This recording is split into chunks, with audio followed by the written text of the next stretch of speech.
Perihal pengaduan dan permohonan klarifikasi dan audiensi terkait pelaksanaan eksekusi pengosongan tanah dan bangunan dengan penetapan nomor W5/2007/HK02/8 kepada yang terhormat 1. Bapak Ketua Mahkamah Agung RI, 2. Bapak Ketua Badan Pengawas Mahkamah Agung.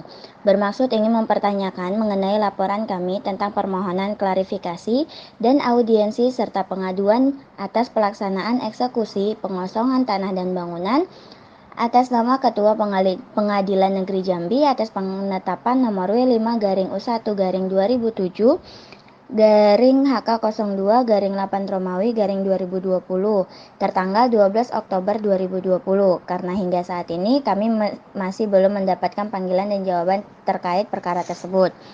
Adapun bunyi permohonan kami adalah putusan yang dikeluarkan oleh Ketua Pengadilan Negeri Jambi dan Jurusita Pengadilan Negeri Jambi tidak selektif dan tidak sesuai dengan fakta di lapangan, termasuk memberi penetapan tentang pelaksanaan eksekusi pengosongan tanah dan bangunan di atas SHM nomor 12 ganti seperak juga tidak kau ganti 3.318 meter putusan pengadilan ada kau dan ganti SHM nomor 12 ada kau ganti kami luas 8.884 meter persegi, yang mana kedua sertifikat tersebut terletak di Kelurahan Simpang 3 Sipin, Kecamatan Kota Baru, Kota Jambi, atas nama penggugat Abdurrahman Sidik.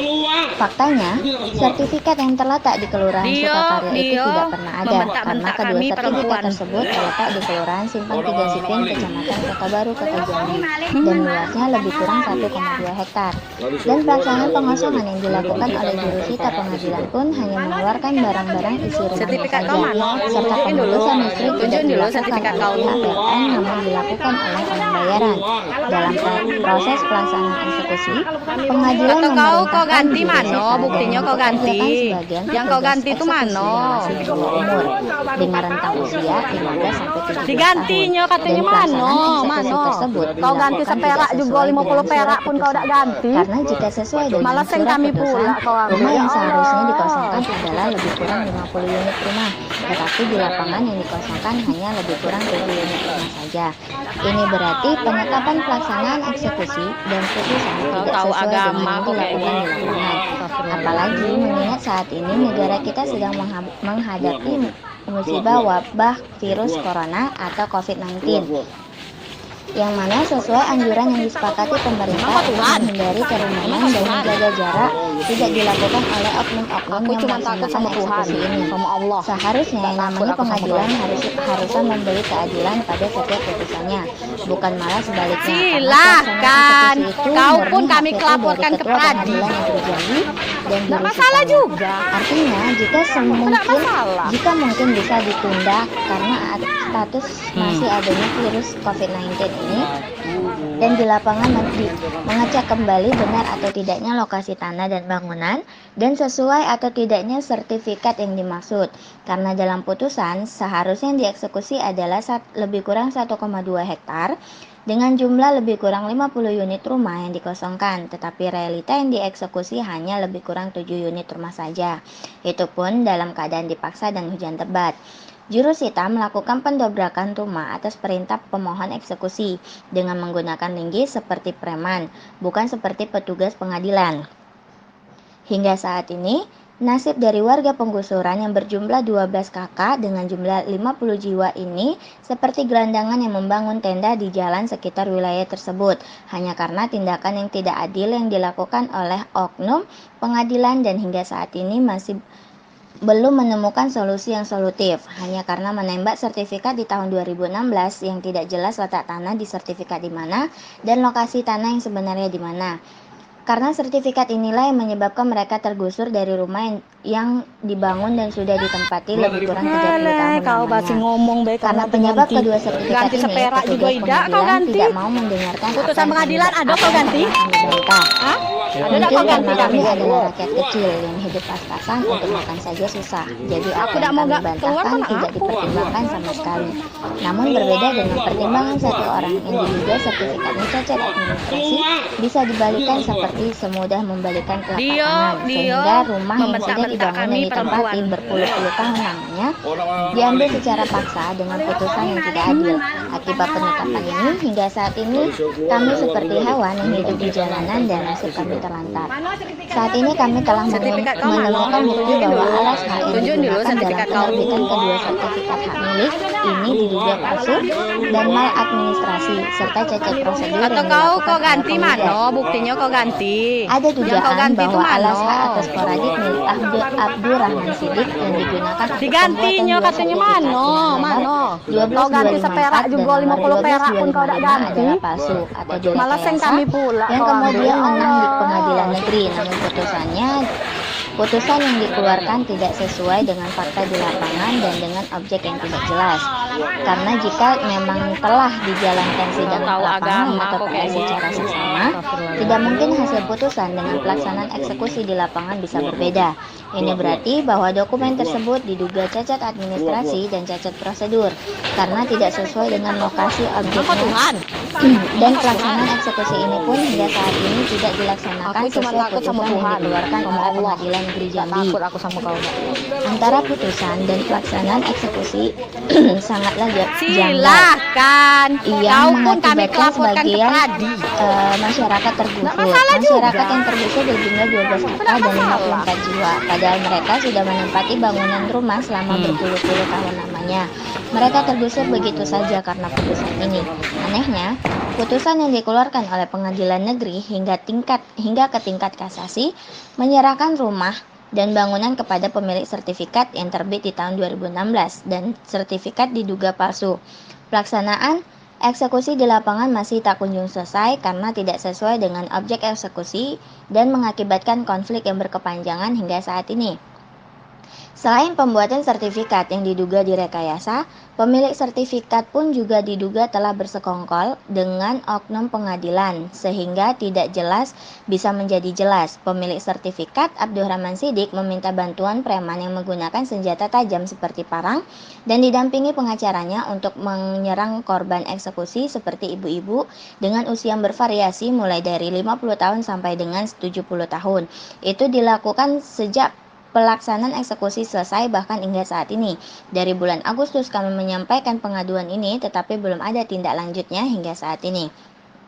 Untuk itu kami memohon kepada Bapak Ketua Mahkamah Agung RI dan Bapak Ketua Badan Pengawas Mahkamah Agung agar dapat memerintahkan atau memberi instruksi kepada Ketua Pengadilan Tinggi Jambi dan Ketua Pengadilan Negeri Jambi untuk menindaklanjuti permasalahan ini. Demikian surat permohonan dan pengaduan ini kami buat. Atas kerjasamanya kami ucapkan terima kasih.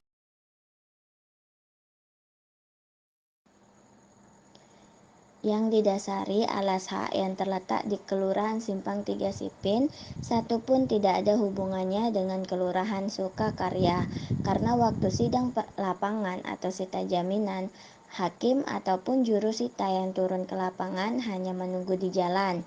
Tidak ada pengukuran dan tidak ada penunjukan tapal batas atau patok, karena memang sudah terlanjur salah gugatan yang diputuskan oleh Pengadilan Negeri Jambi waktu sidang lapangan pertama. Jadi, untuk mengelabui kesalahan yang sudah terlanjur putus, yang dilaksanakan hanya berdiri di jalan bukan ke lokasi eksekusi, karena tidak tahu lokasi yang sebenarnya dan dasar patok-patok dari kedua SHM tersebut. Khususnya SHM nomor 12255 Kelurahan Simpang 3 Sipin, lokasi tanah seluruhnya berada di Kelurahan Sukakarya. Jika ada pernyataan dari kedua lurah, baik Kelurahan Simpang 3 Sipin maupun Kelurahan Sukakarya, itu dipastikan palsu seperti yang dilakukan oleh pemohon atau pemilik kedua SHM yang dimenangkan oleh Pengadilan Negeri Jambi, Pengadilan Tinggi Jambi, dan Kasasi Mahkamah Agung. Untuk Kasasi Mahkamah Agung, mungkin kami sebagai masyarakat bisa maklum, karena Hakim yang Mulia Mahkamah Agung hanya memeriksa berkas dari yang sudah dimenangkan oleh Pengadilan Negeri Jambi dan Pengadilan Tinggi Jambi.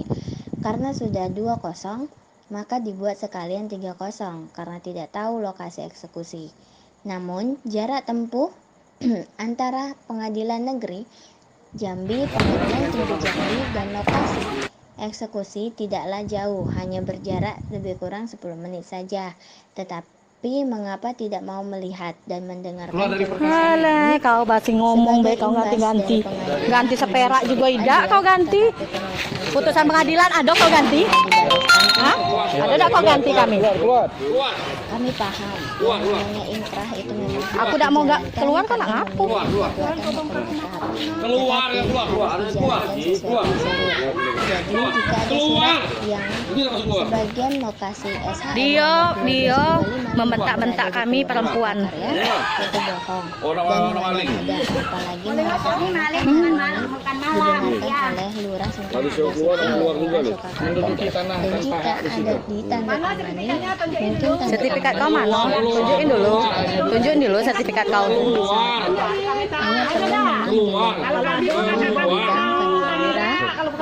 Kata kau ganti mana? Buktinya kau ganti.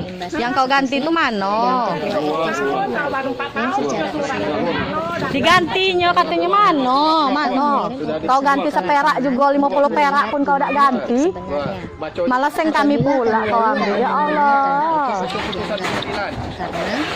karena waktu pelaksanaan eksekusi kedua lurah ini memilih untuk tidak hadir karena mereka paham bahwa sedikit pun SHM Kau tahu agama kok kayak dan dalam gitu. gugatan yang sedikit pun tidak masuk ke dalam SHM 12255 dan pelaksanaan eksekusi pun tidak dilaksanakan dengan benar karena jurusita pengadilan Emang kau Tuhan? Emang kau Tuhan? Aku cuma takut sama Tuhan, sama Allah. Tidak takut aku sama kau. Silahkan. Kau pun kami laporkan ke Pradi. Tidak masalah juga. Tidak masalah. Bahkan jurusita menggunakan bis dan mendorong pemilik rumah dengan seorang preman, bukan seperti petugas pengadilan. Pada dasarnya, kami hanya memohon kepada Bapak Ketua Pengadilan Negeri Jambi dan Bapak Ketua Pengadilan Tinggi Jambi untuk sudi kiranya menerima dan mendengarkan keluhan kami dan bukan hanya berbalas pantun. Kami mengirim surat lalu dibalas begitu terus menerus. Mohon kami dipanggil, dipertanyakan mana yang dimaksud palsu dan tidak benar agar kami bisa menjelaskan secara rinci. Negara ini adalah negara hukum dan berlandaskan Pancasila. Semua manusia memiliki derajat yang sama di hadapan Tuhan Yang Maha Esa dan semua manusia di negara ini memiliki kedudukan yang sama. Perbedaannya adalah kami sebagai pemohon yang sudah dizolimi atau tidak ada yang ingin melihat kami. Yang kami harapkan dari Bapak Pengadilan Negeri Jambi dan Bapak Ketua Pengadilan Negeri Jambi dan Bapak Ketua Pengadilan Tinggi Jambi adalah untuk mendapatkan solusi dan keadilan karena yang disebut inkrah dan berkekuatan hukum tetap itu adalah yang diputuskan oleh 1 hakim ketua, 2 hakim anggota, dan 1 panitera.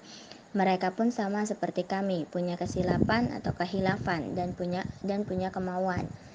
Karena jika tidak punya kehilafan atau kesilapan dan mau mendengarkan bantahan di lapangan dan benar-benar dijalankan dengan benar, maka dipastikan tidak akan terjadi seperti ini, yang mana kenyataan di lapangan tidak seperti yang dalam putusan atau di dalam surat tertanggal 25 November 2020.